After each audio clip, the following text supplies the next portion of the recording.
দেখুন নবাব বাহাদুর, দেখুন এই বছর কৃষ্ণনগর রাজ্য ফসলে ভরে গেছে। যেদিকেই তাকাবেন সেদিকেই সবুজ আর সবুজ।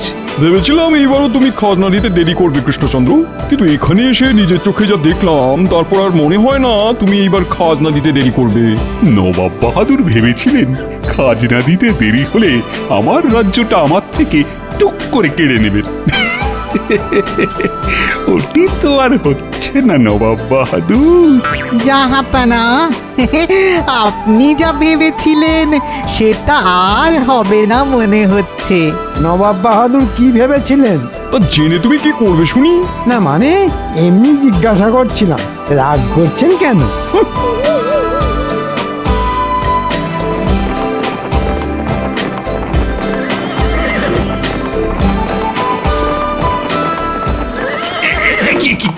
আমার ঘোড়াটা এমন চেঁচাতে শুরু করলো কেন?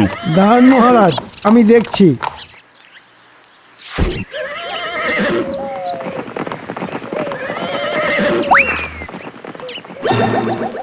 এই দেখুন মহারাজ, আপনার ঘোড়ার পায়ে কাঁটা ফুটেছিল, তাই যন্ত্রণায় এমন চেঁচাচ্ছিল। না না না, এই অবস্থায় ঘোড়ার পিঠে চেপে রাজবাড়ি ফেরার কোনো মানই হয় না। তুমি নবাব বাহাদুর আর উজিরকে নিয়ে এগিয়ে যাও মন্ত্রী, আমি আমার ঘোড়াকে নিয়ে হেঁটে হেঁটেই রাজবাড়ি যাব। আচ্ছা মহারাজ।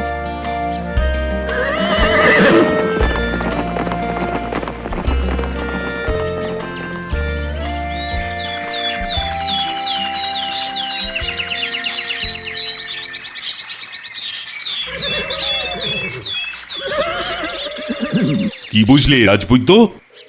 আপনার ঘোড়ার পায়ে গভীর ক্ষত সৃষ্টি হয়েছে মহারাজ। সেরে উঠতে এখনো 1 মাস মতন সময় লাগবে। সে লাগুক, কিন্তু আমার ঘোড়াটা পুরোপুরি সুস্থ হয়ে উঠবে তো? আমি ক্ষত স্থান পরিষ্কার করে ওষুধ লাগিয়ে দিয়েছি মহারাজ।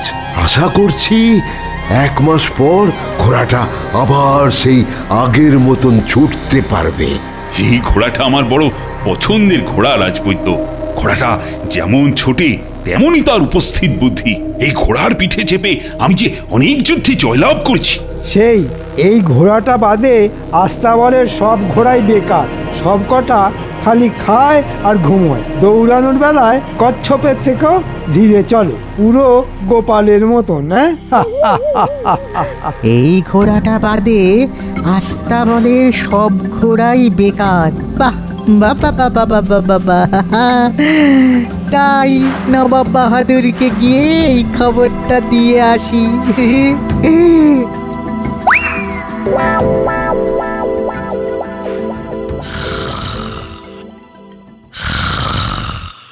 বলি আর কত ঘুমোবে শুনি?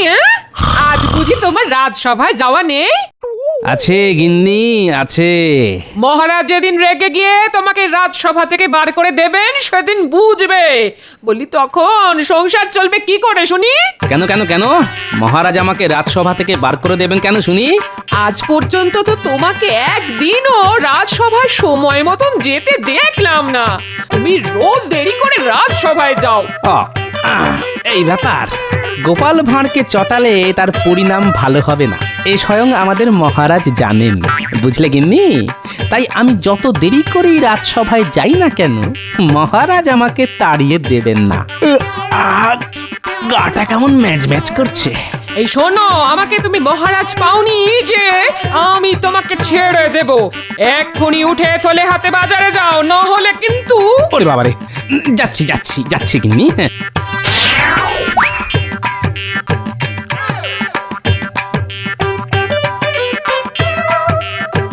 জাহাপানা, একটা লাজবাব খবর আছে, শুনলে আপনার দিল একেবারে খুশ হয়ে যাবে। তাই নাকি? তাই নাকি? একটু আগে শুনে এলাম রাজা কৃষ্ণচন্দ্রের যে ঘোড়াটা পায়ে কাঁটা ফুটে আহত হয়েছে তার পুরোপুরি সেরে উঠতে এখনো মাসখানেক লাগবে। আর এই ঘোড়াটা বাদে আস্তাবলে যত ঘোড়া আছে সব নাকি বেকার, তারা সবাই কচ্ছপের থেকেও ধীরে দৌড়ায়। চাপ বাবা, তাতে আমার কি? আমি এটাই বলতে চাইছি জাহাপানা, আপনি যদি আগামী সপ্তাহে রাজা কৃষ্ণচন্দ্রের সঙ্গে ঘোড় দৌড় প্রতিযোগিতাটা করেন তাহলে আপনি অনায়াসেই রাজা কৃষ্ণচন্দ্রকে হারিয়ে দিতে পারবেন, কারণ কৃষ্ণচন্দ্রের একমাত্র জোরে দৌড়ানো ঘোড়াটা এখন পায়ে আঘাত পেয়ে বসে গেছে, আর বাকি ঘোড়াগুলো কচ্ছপের থেকেও ধীরে দৌড়ে। আমি বুঝে গেছি উজির, তুমি কি বলতে চাইছো আমি বুঝে গেছি। আজই ফিরে চলো মুর্শিদাবাদে। পরিকল্পনাটা আরো মজবুত করতে হবে যাতে কৃষ্ণচন্দ্র ফাঁক খুঁজে পালিয়ে যেতে না পারে।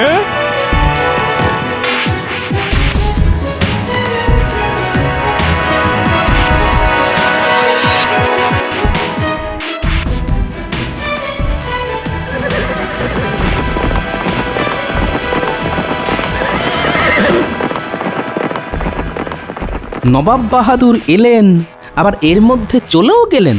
না, আমাকেও বাজার যেতে হবে, দেরি হলে আবার গিন্নি মুড়ো ঝাঁটা নিয়ে তেড়ে আসবে। আর কিছু চিন্তা ভাবনা করলেন জাহাপানা? করেছি উজির, করেছি। ঘোড়ায় চেপে আস্তে আস্তে সব ছকে ফেলেছি। এইবার এমন পরিকল্পনা করেছি যে কৃষ্ণচন্দ্র কোথাও পালাতে না পেরে আমার পায়ে লুটিয়ে পড়বে একেবারে। তুমি আজই কৃষ্ণনগরে দুধ পাঠাও, আর পাঠাও একজন বিশ্বস্ত লোক যে গোপনে আমাদের হয়ে কৃষ্ণনগর থেকে কাজ করবে, বুঝলে? কি কাজ করবেন জাহাপানা? সময় এলে সব জানতে পারবে।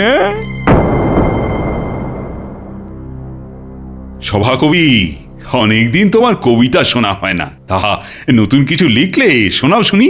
লিখেছি মহারাজ, ফেলে সব কাজ, দু কলম ছড়া, মিলিয়েছি ছন্দ, নয়কো মন্দ, শুনলে জেগে উঠবে মরা। বাহ বাহ বাহ, ভারী সুন্দর হয়েছে। এ আর এমন কি কবিতা মহারাজ, এমন কবিতা আমিও লিখতে পারি, আর লিখেওছি। সে কি রাজ্যোতিষী কবিতা লিখেছেন? তবে তো শুনতেই হচ্ছে রাজ্যোতিষীর লেখা কবিতা। ঠিক ঠিক, রাজ্যোতিষী, শোনাও শুনি কেমন কবিতা লিখেছো। আমি রাজ্যোতিষী, আমি পুজো করি, পুজো করতে লাগে ধূপ ধুনো ফুল, আর সরস্বতী পুজোয় লাগে কুল। এটা কবিতা না দশকর্মার দোকানের ফর্দ?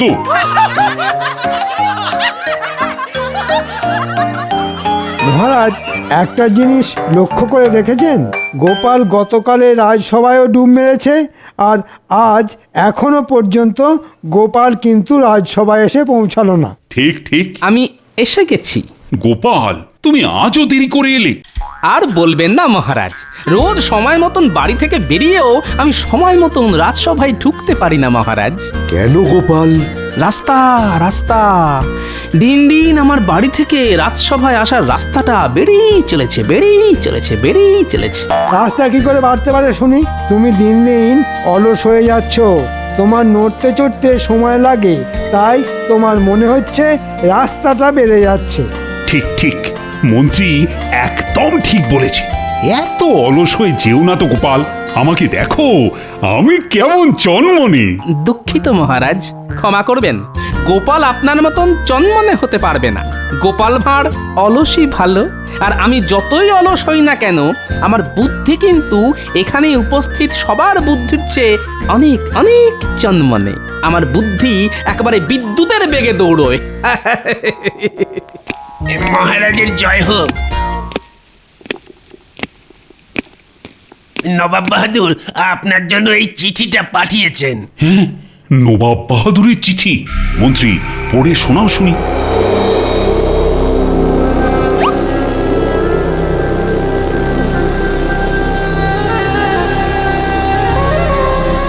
মহারাজ, নবাব বাহাদুর লিখেছেন উনি আপনার সঙ্গে ঘোড়দৌড় প্রতিযোগিতা করতে চান। নবাব বাহাদুর সামনের সপ্তাহে আমাদের রাজ্যে আসবেন আপনার সঙ্গে ঘোড়দৌড় করতে। উনি আরও বলেছেন যদি আপনি এই ঘোড়দৌড় প্রতিযোগিতা হেরে যান তাহলে উনি আমাদের এই রাজ্যটা নিয়ে নিজের নামে লিখে নেবেন। সে কি, নবাব বাহাদুর যে নিজের চোখে দেখে গেলেন আমার ঘোড়াটা পায়ে কাঁটা ফুটে আহত হয়েছে? তাই তো ওনার এই ঘোড়দৌড়ের ইচ্ছে মহারাজ।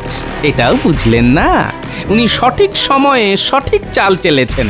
ওহ, এবার কি হবে? আস্তা বলে বাকি যে ঘোড়াগুলো আছে তাদের নিয়ে নবাবের সঙ্গে ঘোড়দৌড় প্রতিযোগিতা হলে আমি নিশ্চিত হারব, এ ব্যাপারে আমার কোনো সন্দেহই নেই।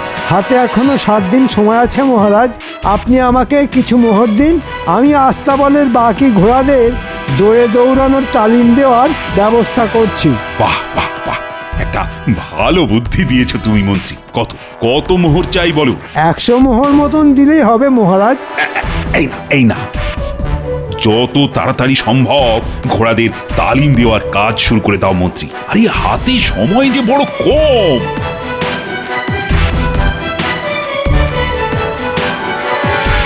মহারাজকে বলে 100 মোহর তো পাওয়া গেল, এবার সস্তায় একটা ঘোড়াদের তালিম দেওয়ার লোক পেলেই হয়।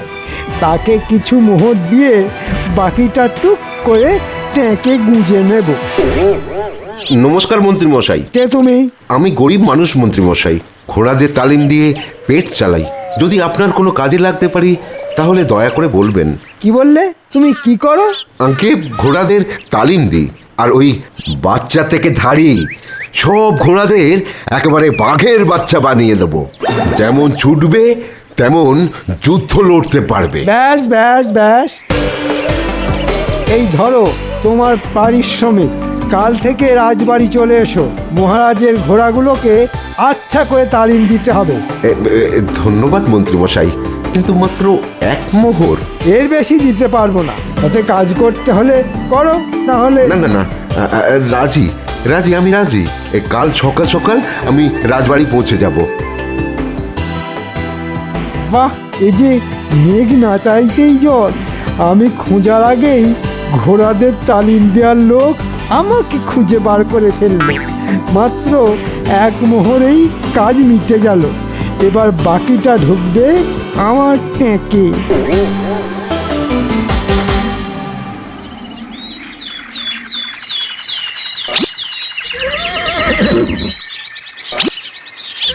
বাহ মন্ত্রী বাহ, এরই মধ্যে ঘোড়াদের তালিম দেওয়ার লোক খুঁজে তালিম দেওয়ার কাজও শুরু হয়ে গেল। দেখেছেন মহারাজ, আমি সব সময় অকাজ করি না, মাঝে মাঝে কাজের কাজও করি। তাই তো দেখছি মন্ত্রী। বলছি 7 দিনের মধ্যে ঘোড়াগুলোকে তালিম দিতে পারবে তো? পারবো মহারাজ। কত গাধা পিটিয়ে ঘোড়া করে দিলাম, আর ঘোড়া পিটিয়ে ঘোড়া করতে পারবো না, তা কি হয়? ঘোড়া নয়, একেবারে চিতাবাঘ বানিয়ে দাও। আগে চলি।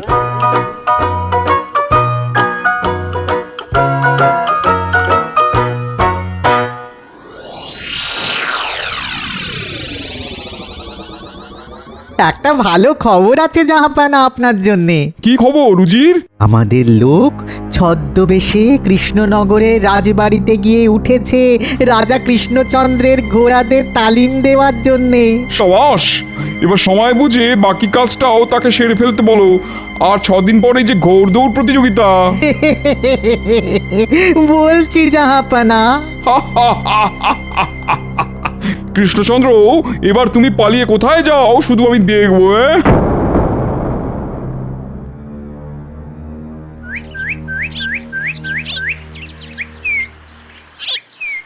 দেখতে দেখতে 5 দিন কেটে গেল।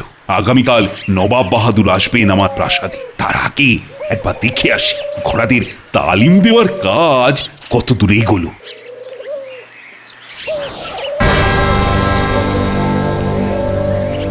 কি আমার আস্তাবলের বাকি ঘোড়াগুলো গেল কোথায়? আর ঘোড়াদের তালিম দেওয়ার লোকটাই বা কোথায় গেল? প্রহরী, প্রহরী! আজ্ঞে মহারাজ।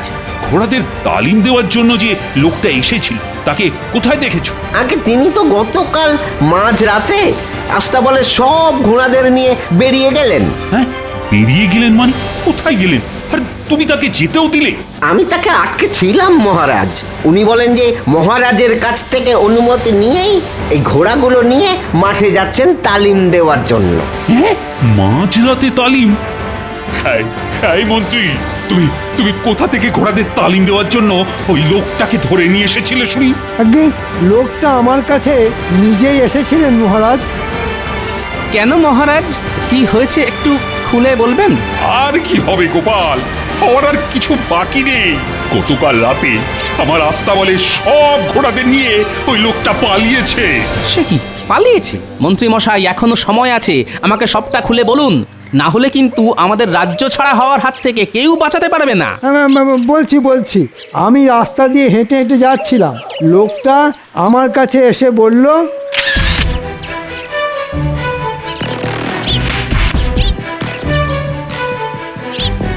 আমি অমনি তাকে ধরে নিয়ে এলাম। লোকটা নিজে এসেই বলল? তার মানে লোকটা জানতো আপনি এমন কাউকে খুঁজছেন যে মহারাজের ঘোড়াদের তালিম দেওয়ার কাজ করবে। বুঝতে পেরেছি, এবার সবটা আমার কাছে একেবারে জলের মতন পরিষ্কার। কি বুঝতে পেরেছো বলো তো গোপাল? এটাও আমাদের নবাব বাহাদুরের চাল মহারাজ। আর ওই লোকটা আর কেউ নয়, স্বয়ং নবাব বাহাদুরের লোক। তার মানে নবাব বাহাদুর লোক পাঠিয়ে আস্তাবলে সব ঘোড়া চুরি করেছেন? সব ঘোড়া নয় রাজপণ্ডিত, এখনো আস্তাবলে একটা ঘোড়া আছে, ওই দেখুন।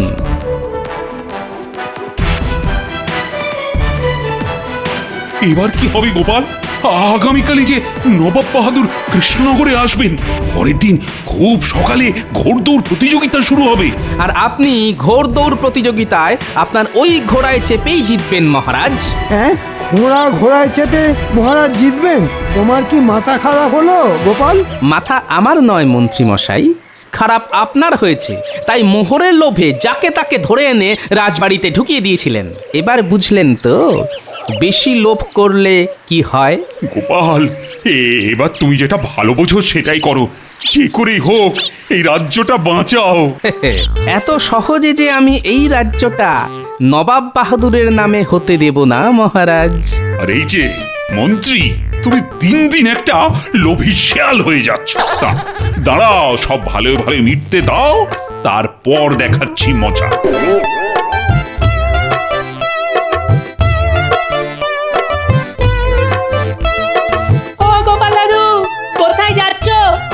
মাঠে যাচ্ছি রে, তোরাও চল আমার সঙ্গে, কাজ আছে। কি কাজ গোপাল দাদু? চল না, যেতে যেতে বলছি।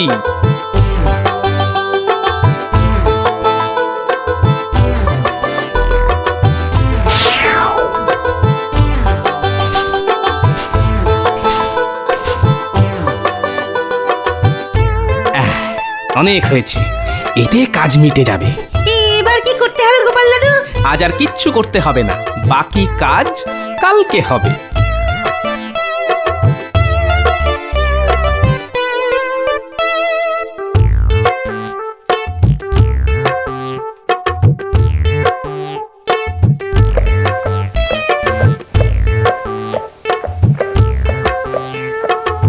আসুন আসুন নবাব বাহাদুর, আসুন।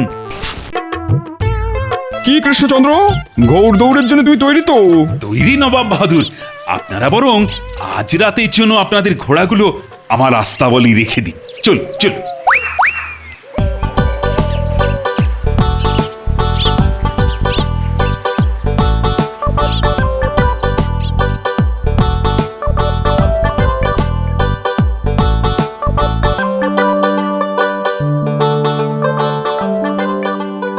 কি কৃষ্ণচন্দ্র, তোমার আস্তাবল যে ফাঁকা, শুধু ওই ঘোড়াটাকে দেখতে পাচ্ছি, বাকি ঘোড়াগুলো গেল কোথায়? চুরি হয়ে গেছে নবাব বাহাদুর। রাজা কৃষ্ণচন্দ্র বুঝি এই ঘোড়ায় চেপে আগামীকাল ঘোড়দৌড় করবেন? হ্যাঁ, তাছাড়া তো কোনো উপায় নেই।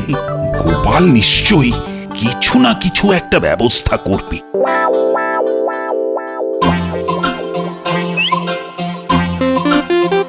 এগুলো নিয়ে আমরা কোথায় যাচ্ছি গো গোপাল দাদু? রাজবাড়ির আস্তাবলে।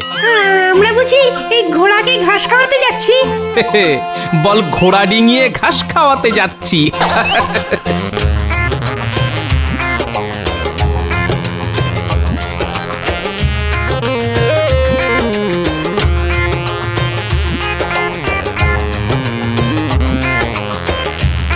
এইবার সব ঘাসগুলো ওই দুটো ঘোড়ার সামনে রেখে আয়।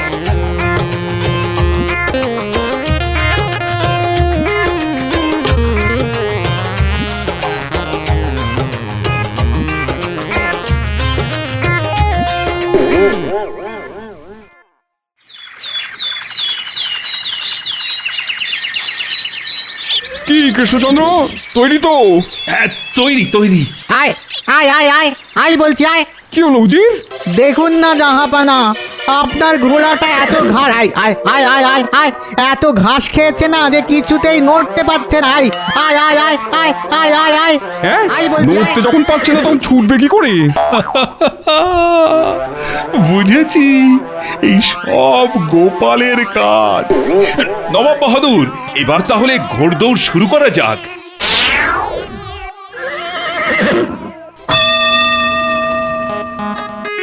এই কি হলো?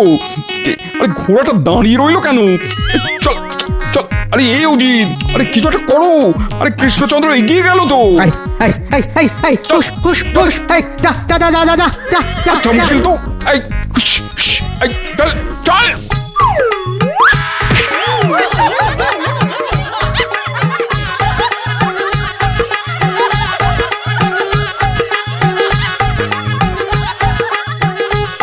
সবাই হাততালি দাও, আমাদের মহারাজ জিতে গেছেন। কৃষ্ণচন্দ্র জিতে গেল? সে কি? ছি ছি ছি ছি, নবাব বাহাদুরের সুস্থ সবল ঘোড়া আমাদের মহারাজের খোঁড়া ঘোড়ার সঙ্গে পাল্লা দিতে পারলো না। এই লজ্জা রাখি কোথায়? সত্যি সত্যি লজ্জার কথা। আমি আমি এখানে আর এক মুহূর্ত থাকবো না।